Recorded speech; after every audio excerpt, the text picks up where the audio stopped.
em Romanos capítulo 14.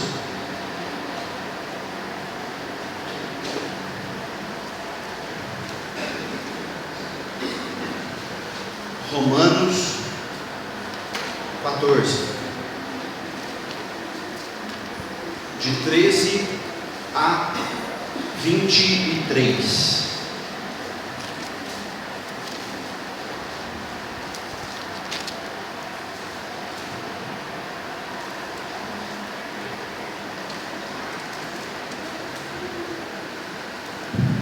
Romanos 14, de 13 a 23, diz assim: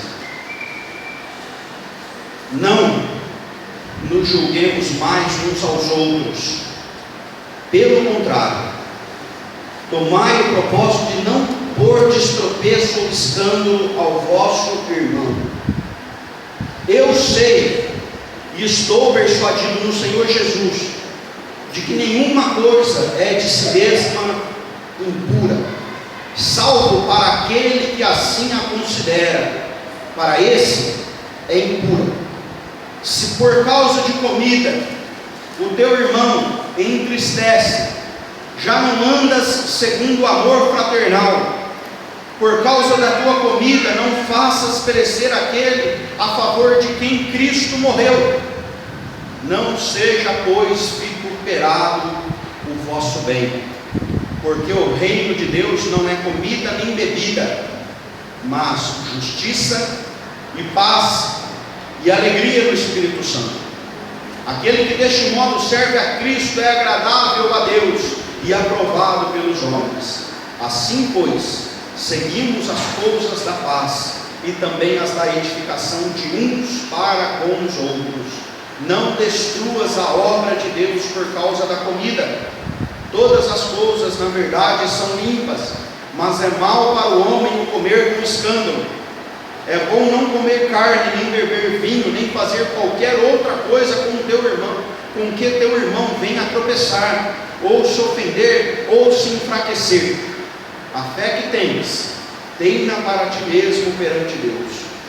Bem-aventurado é aquele que não se condena naquilo que aprova, mas aquele que tem dúvidas é condenado se comer, porque o que faz não provém de fé, e tudo que não provém de fé é pecado.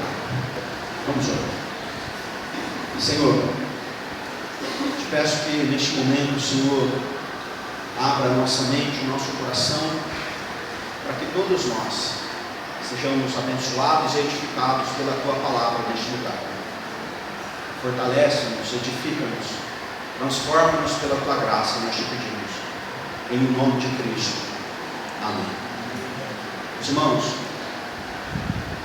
eu escolhi esse texto nesta noite intencionalmente. Eu quero explicar por quê.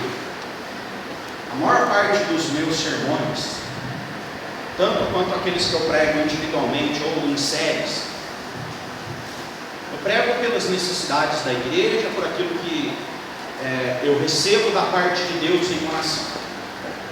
Mas nesta semana do carnaval, nós aqui precisamos receber uma palavra da parte de Deus com relação à nossa conduta, à nossa vida. Eu trago esta palavra aqui nesta noite por este momento que nós estamos vivendo aqui no Brasil, esta semana, o carnaval. O carnaval, ao longo dos anos, tomou uma proporção gigantesca no Brasil. Milhões de reais serão gastos neste final de semana por causa do carnaval. Existem cidades que tomaram o nome de carnavalescas. Por exemplo, uma pessoa vai para Salvador no carnaval para quê? Por causa do carnaval de Salvador. Em Recife, eu me lembro que quando me casei com a Kelly tinha um representante da empresa que ela trabalhava lá em Recife, e ele conseguiu vários caminhos para que a gente pudesse passar a semana de lua de mel em Porto de Galinhas, que é uma cidade que fica a 1 hora de Recife. Ele nos buscou do aeroporto, nos levou para almoçar, depois levou a gente para lá, ficamos uma semana, depois ele buscou a gente e levou para o aeroporto. Mas antes dele levar a gente embora, ele nos levou aonde passa o bloco da madrugada, alguma coisa assim, Galo da Madrugada. Galo da Madrugada. Recife é famosa pelo Galo da Madrugada. Salvador pelo trio elétrico. Olinda pelos bonecos. Rio de Janeiro pela Marquês de Sapucaí. Não é? Muito do esforço de várias pessoas em comunidades é gasto para a confecção de carros, grandes carros alegóricos, e há uma festa, uma celebração. O problema é que na quarta-feira as cinzas são juntadas. Na quarta-feira, meus irmãos, milhares de famílias estão chorando pela perda dos seus filhos alcoolizados em acidentes. Na quarta-feira, milhares de casamentos estão destruídos por conta da promiscuidade que acontece nesse período. Infelizmente, o Brasil é conhecido pelo país do carnaval. Infelizmente.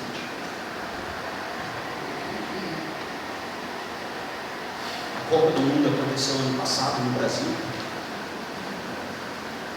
E todas as comemorações remetiam ao carnaval. Porque parece que o carnaval é o melhor que o Brasil tem a oferecer. Irmãos, como eu nasci dentro da igreja, eu nunca pulei o carnaval.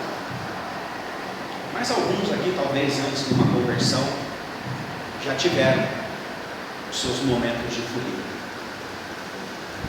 A grande questão, meus irmãos, que todos nós sabemos, é que a alegria sem Jesus não é duradoura. A alegria sem Jesus acaba logo. Eu quero te desafiar, meu irmão e minha irmã, aqui nesta noite, a refletir como está a sua alegria com Jesus.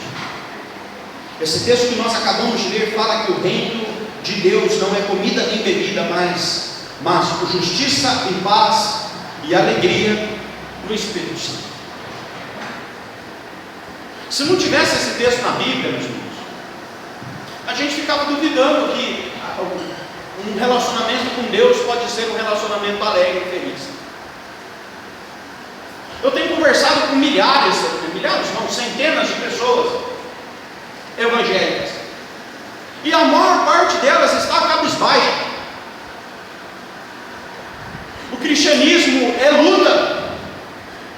Viver com Cristo é doloroso. Nós trazemos na nossa mente, na nossa carne, ou seja lá onde for, nas nossas emoções, as marcas da nossa vida com Cristo. Na última sexta-feira, nós estávamos velando na igreja presbiteriana central de Santa Gertrudes, reverendo Tadeu, que foi pastor daquela comunidade 8 anos. Eu nunca vi alguém que sofreu tanto num caixão como aquele homem. As marcas de Cristo na nossa vida são dolorosas. A questão é, como nós vamos lidar com tudo isso? Aquilo que estava acontecendo aqui com os romanos, aconteceu com os coríntios, e aconteceu com tantas igrejas lá no passado, é que os cristãos, quando se convertiam, perdiam o prazer da vida.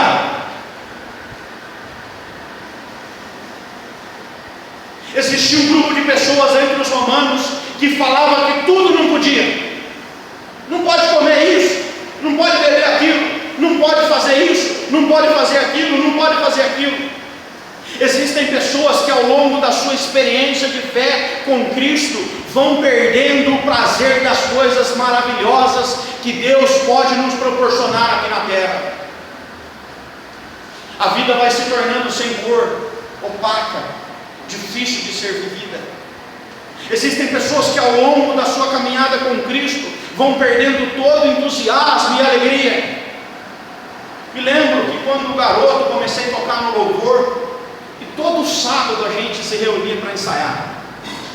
A gente chegava sábado à tarde, estava suado, ia no banheiro, pegava um papelzinho, ia secar quando o irmão abria a igreja, e eu sempre ia junto com um outro que cantava.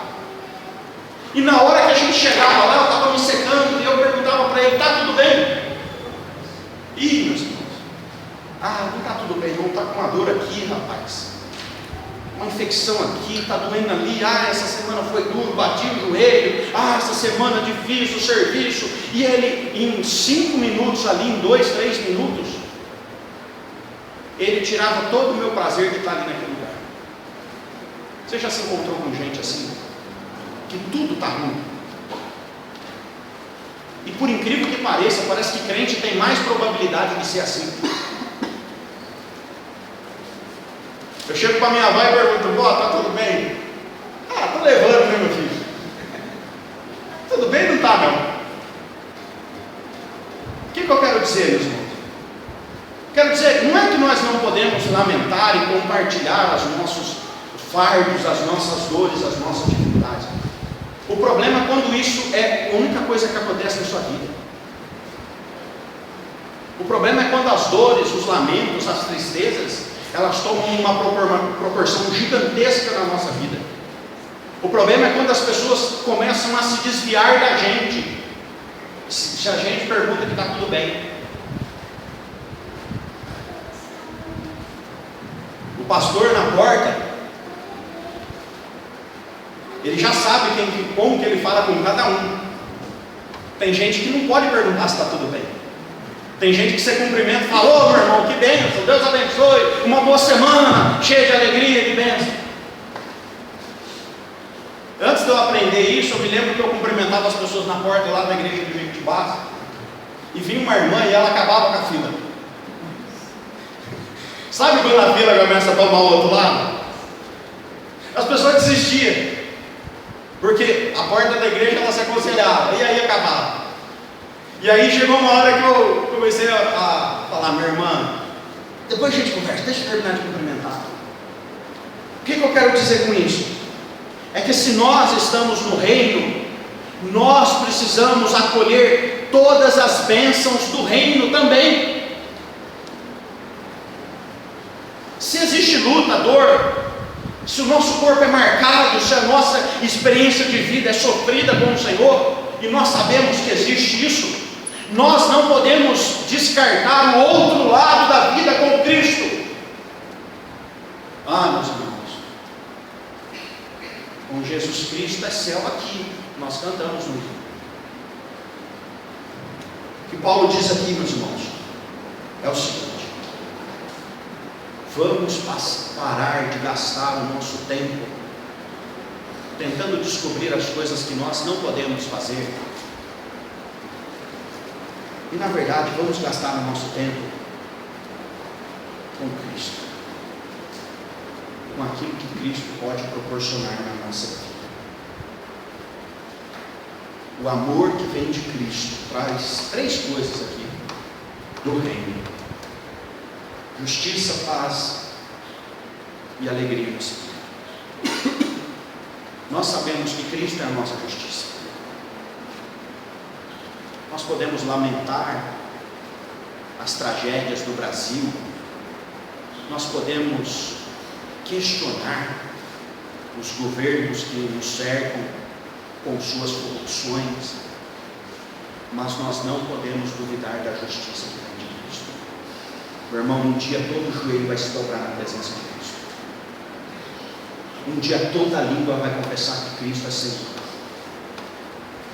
E aqueles que viveram aqui injustamente, praticando o mal contra o próximo, lamentarão tudo aquilo que fizeram. Nós podemos descansar com relação a isso. O reino de Deus é paz. E a paz, conforme nós cantamos na nossa cantata de Natal, não é a ausência de guerras e de dores. Paz é a presença de Cristo dentro do nosso coração. orientando e nutrindo a nossa esperança.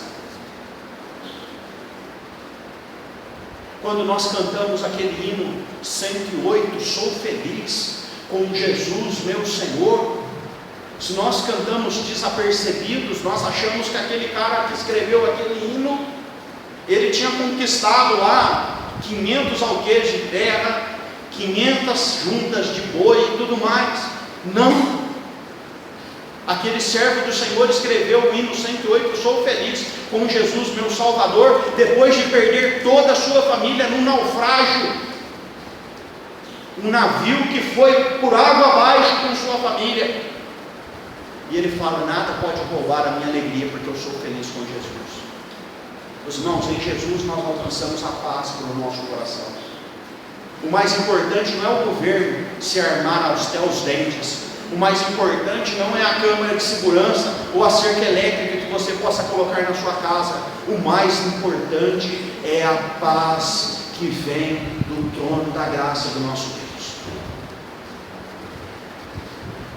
Esse texto fala de alegria no Espírito. E eu quero te convidar, meu irmão, a refletir sobre a sua vida. Eu sei que existem dores, existem marcas, às vezes existem frustrações na vida, às vezes existem questões emocionais, até de tratamentos médicos. Mas olhe mais para Cristo em todo o seu caminhar. Analise aquilo que Cristo fez por você até agora, e eu tenho certeza que você pode dar um sorriso dentro da sua vida, com sua boca e com seus lábios, porque Cristo tem feito maravilhas por nós.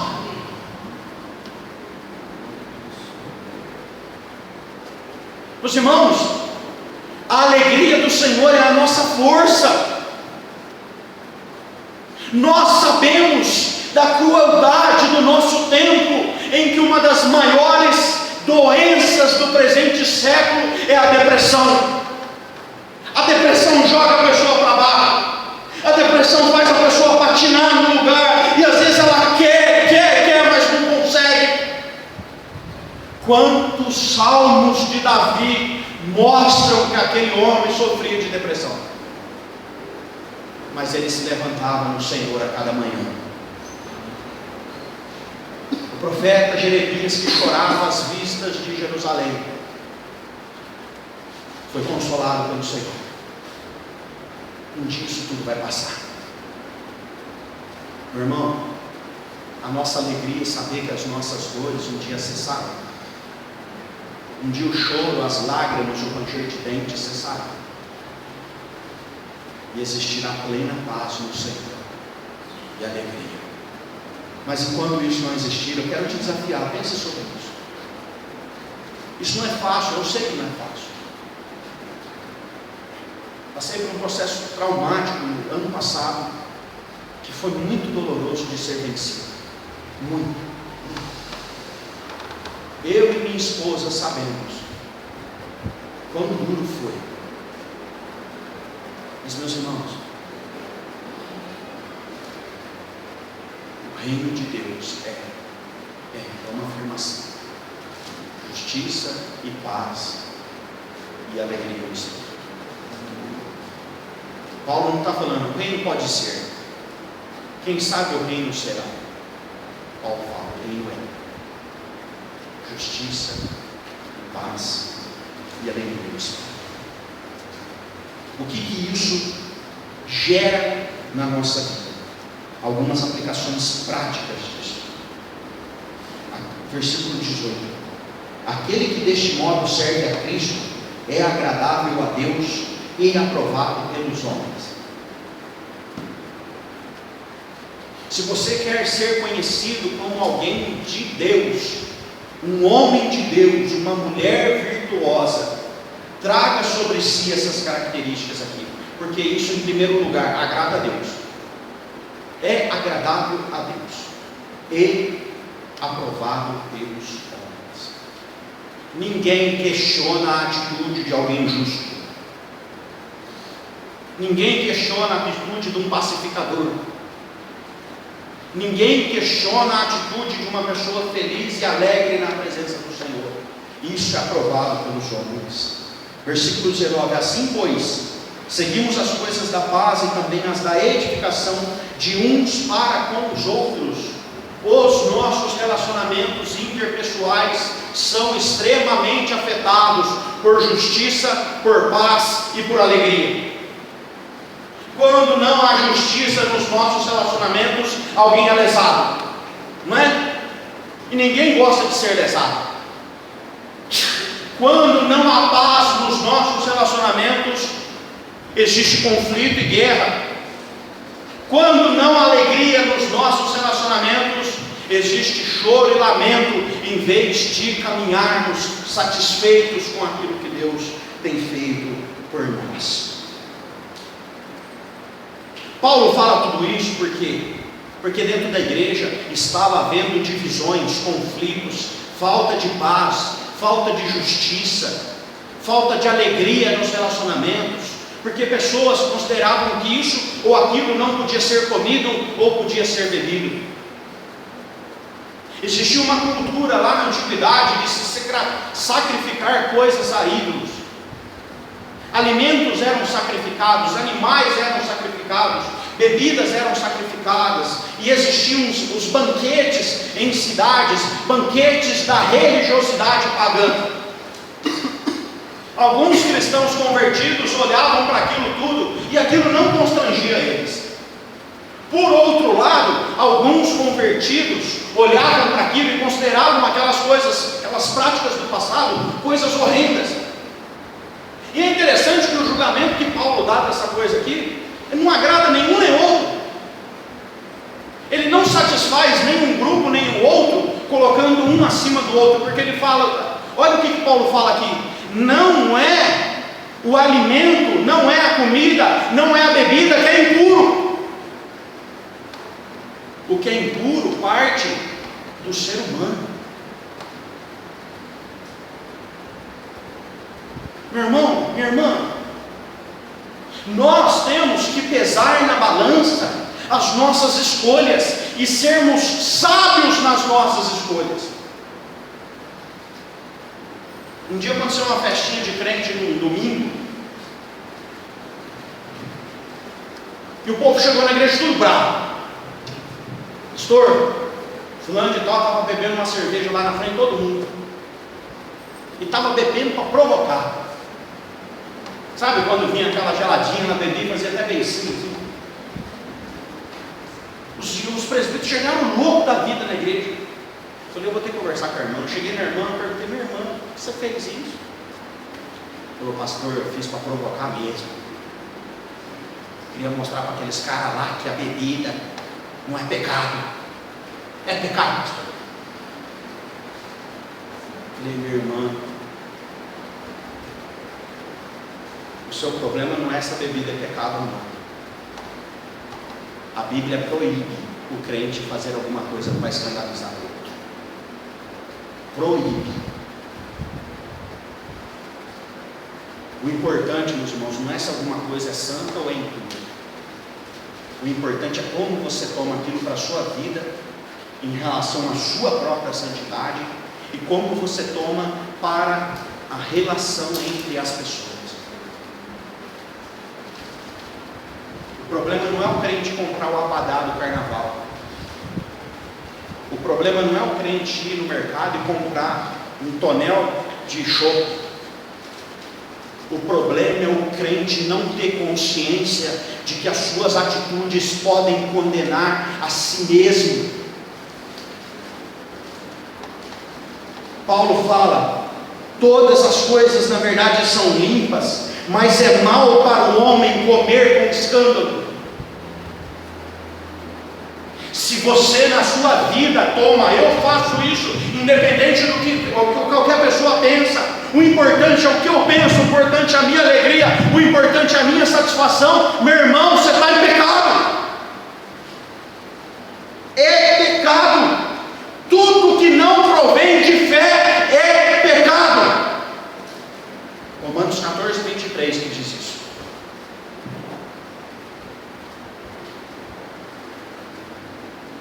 O versículo 22 desse texto é, para mim, um dos mais preciosos de Romanos.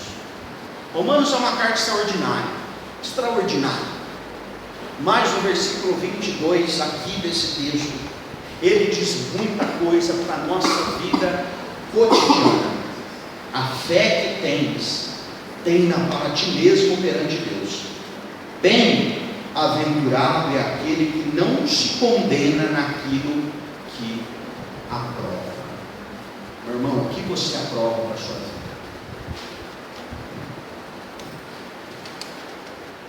Esta é uma pergunta que deve ser respondida diariamente.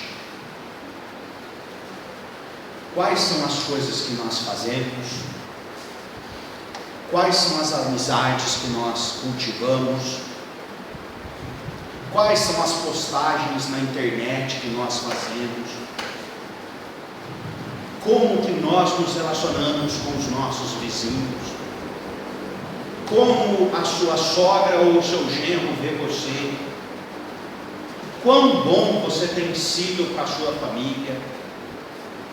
Quais são as decisões que você tomou pensando no próximo, a favor ou contra o próximo? Bem-aventurado é aquele que não se condena naquilo que aprova. Se você puder decorar esse texto, ele é norteador para muitas coisas. Bem-aventurado é aquele que não se condena naquilo que aprova. O que nós aprovamos é aquilo que nós tomamos para a nossa vida. O reino de Deus não é comida nem bebida.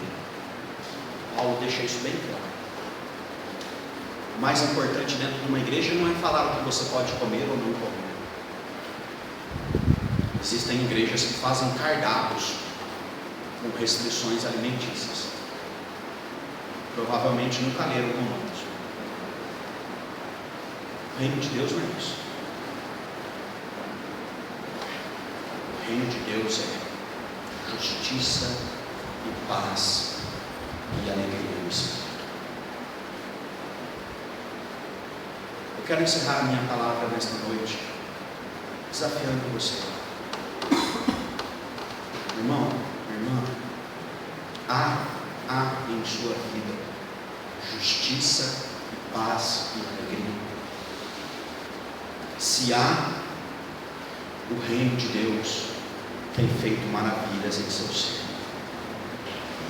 Se não há, clame ao Senhor por mais justiça, por mais paz, por mais alegria. Irmão, o que você tem aprovado ou desaprovado na sua vida?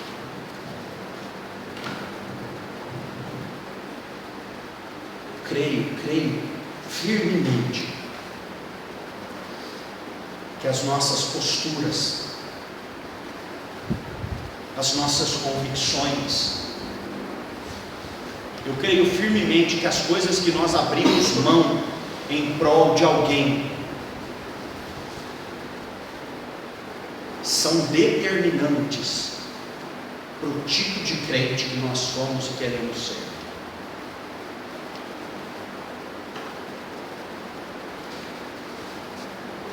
Uma das vizinhas da Igreja Presbiteriana Central de Santa Gertrudes, uma vizinha de frente, ela estava lá no sepultamento, no velório, e conversando com um dos presbíteros, que é um grande amigo meu, ele me disse assim: Alan, os vizinhos da igreja pularam de alegria quando ficaram sabendo que a igreja estava trocando de pastor. Saiu o reverendo Tadeu, veio o outro, e agora chegou. O pastor e a sua família arrumaram todo tipo de confusão imaginável aqui entre os vizinhos. Casa pastoral ao lado da igreja. Irmãos, se nós não estamos dispostos a, em nossos relacionamentos, termos justiça, paz e amor, nós não somos cidadãos do reino dos céus. Esta é a verdade. Feche seus olhos neste momento, nós vamos preparar o nosso coração.